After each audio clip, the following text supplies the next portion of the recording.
Hey, it's me again, Mal. I was just writing something up and I just thought I'd share it because it really can be really useful. Often when children suffer with poor self-esteem, and it can often be distressing when we hear things like, "I hate myself, I wish I was dead." They all kind of show that somebody's probably struggling a little bit. What we can do though that can be really useful is often what we try and do is kind of get we try and almost fight with the child to say, oh, you're not ugly, or you're not fat, or whatever.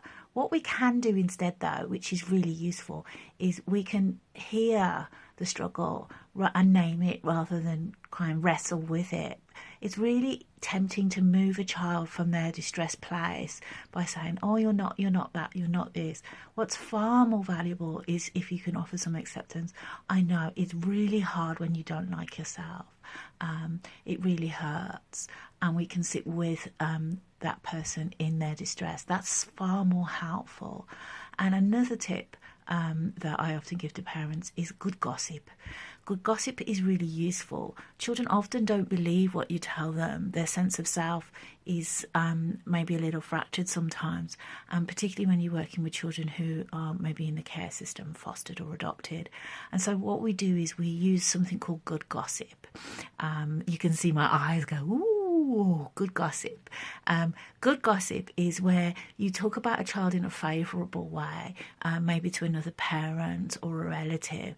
And it might be, I noticed how Johnny really stepped into his courage this afternoon. He was really scared going to the new playgroup, but he did it anyway. And I'm so proud of him.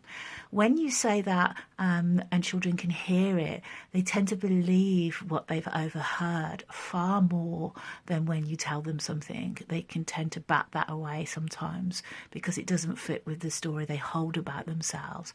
So we can find sneaky ways to kind of get through the defences and kind of help bolster children up.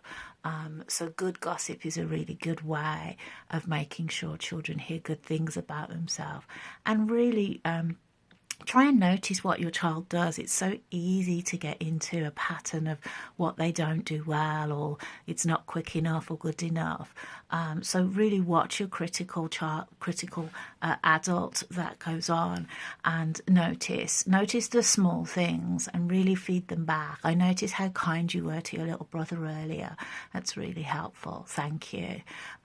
So yeah, small and often is much better than big praises that don't go in so well. I hope that's useful. I was just writing some notes and just thought I'd share a bit.